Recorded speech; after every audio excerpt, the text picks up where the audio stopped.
তাহলে তোমার ইচ্ছা কি? আমি ত্যাগ তিতিক্ষা প্রেমের দ্বারা যে সচ্চিৎ ব্রহ্মের করুণা লাভ হয়, আমি সেটা ভোগ বিলাসের মধ্য দিয়ে করতে পারি। হ্যাঁ, তারও একটা রাস্তা আছে। মধ্যপন্থী থেকেও মুক্তির রাস্তা আছে, কিন্তু সেটা বড় কঠিন। কঠিন না সুকঠিন, সুকঠিন না অতি কঠিন। কিরকম কঠিন? তুমি সব ভোগ করবে, কিন্তু তোমার মনে রাখতে হবে এই ভোগই আমার জীবনের সর্বস্ব নয়। তুমি ভালো বাড়িতে ঘুমাও, আপত্তি নাই, কিন্তু বাড়িটা তুমি নও, এটা মনে রাখতে পারবে? তুমি সুন্দরী কামিনী কাঞ্চন ভোগ উপভোগ বিলাস সব করো, কিন্তু ইতি ন মম, পর মুহূর্তে ভাবতে হবে এটা আমার নয়, আমি এর নই। ভাবতে পারবে? অনাসক্তির দ্বারা সংসার ভঞ্জ, না দেখায় মর্কট বৈরাগ্য। মহাপ্রভু সংসারী জীবকে বললেন সংসার ভোগ করো, কিন্তু আসক্তি রেখো না। আসক্তি হলেই ফেঁসে যাবে, আসক্তি হলেই বন্ধন হবে। তুমি সব ক্ষেত্রেই অভিনয় করো, যে যত ভালো অভিনয়, সংসার এখানে অভিনয়টাই সার, যে যত ভালো পালিশ অভিনয় করতে পারে তার মুক্তি তত তাড়াতাড়ি।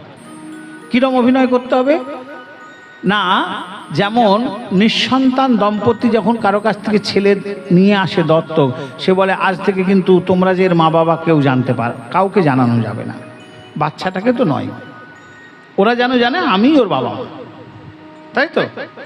বলে এটা যেমন শেখাচ্ছ বাচ্চা এনে, তেমন তুমি নিজেকে ভাবো তুমিও কারো নও। ভাবতে পারবে? তুমি যদি কারো, সে তুমি গুরুর এবং ঈশ্বরের। কারণ চরম সত্য বস্তু দুটি, সংসারে ছিল, আজও সংসার থাকবে, পরে ধ্বংস হলো আবার সৃষ্টি হবে, আবারও সংসার থাকবে। দুটো জিনিস চিরকাল চিরান্তনী শাশ্বত অবিনাশ্য, এক হচ্ছে ঈশ্বর, আর ঈশ্বরকে চেনাবার ব্যক্তি গুরু। তুমি যতবারই জীবনে জন্মাবে না কেন, যেখানেই জন্মাও না কেন, তুমি জীবনে খুঁজলে একটা গুরু পাবে, আর গুরুর হাত ধরে গোবিন্দের কাছে পৌঁছতে পারবে।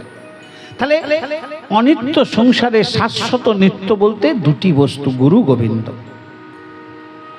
সেই গুরু গোবিন্দের তুমি, আর গুরু গোবিন্দই তোমার, এই বোধে নিজের সত্তাকে ভেতর ভেতর প্রতিষ্ঠা করতে হবে। আর বাকি স্বজন বান্ধবের কাছে অভিনয়, পালিশ অভিনয়।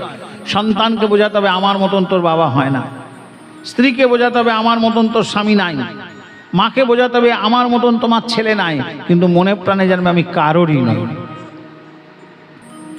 বিশ্ব রঙ্গমঞ্চে অভিনয় করতে এসছি, অভিনয় করে দিয়ে চলে যাব। তার জন্য যাকে যা তোষণ করতে হয়, খাতির করতে হয়, যত্ন করতে হয়, দান দিতে হয়, অনুদান দিতে হয়, ভর্তুকি দিতে হয়, উপহার দিতে হয়, সব দেবো, কিন্তু আমি কারও হব না। মনরে ভবে কামকু হকে মেতো না, নাচাও সবারে আপনি নেচো না। আমি রসরাজটি হয়ে বসে থাকবো, সবাই নাচবে, আমারই অঙ্গুল হেলনে নাচবে, আমিই নাচাবো, কিন্তু আমি অকর্তারমব্যয়ম, আমি কিছুই নই।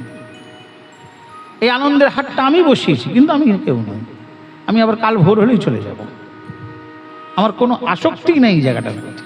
কিন্তু গড়বার সময় একবারে প্রাণ দিয়ে ওদের কাচিয়ে কাচিয়ে ওই ছোট ছোট কি বলে কচাগুলোকে তুলছি হাতে করে করে, হাত কেটে যাচ্ছে। না, এটা আমার আশ্রম তৈরি হচ্ছে, কত মায়া লোকে দেখলে ভাববে। এর এক টুকরো জিনিসও যেন নষ্ট হয়, সুতীক্ষ্ণভাবে 100 টাকাও যেন নষ্ট না হয়, ভালোভাবে কাজে লাগুক, সেদিকে চরম পহরাদার আছে। কারণ আমার কর্তব্য, আমাকে মালিক রেখেছে এসব দেখাশোনা করবার জন্য, কিন্তু ইতি ন মম, এগুলোও আমার নয়। আরো যদি উচ্চে উঠে বলি তো ঠাকুরও আমার নয়, কারণ আমি ঠাকুরকে আত্মসাৎ করে ফেলেছি। কারণ আমি আর ঠাকুর আলাদা নই, এই ভাবনায় প্রতিষ্ঠিত হয়ে গেছি। ঠাকুর আলাদা কোথায় আসছে? তাই তো, ছায়া আছে কায়ার জন্যই। তাহলে কায়া যদি আর ছায়া যদি এক হয়ে যায়, তাহলে আর নতুন করে কি থাকে মাঝখানে?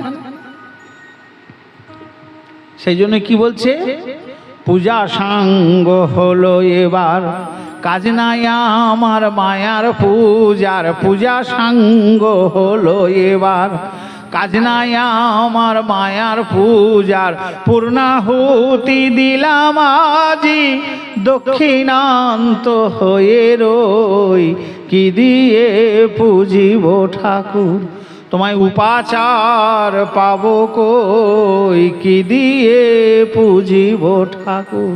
পুজব তোমায় দিয়ে আমি, গ্রহণ করো জগৎ স্বামী।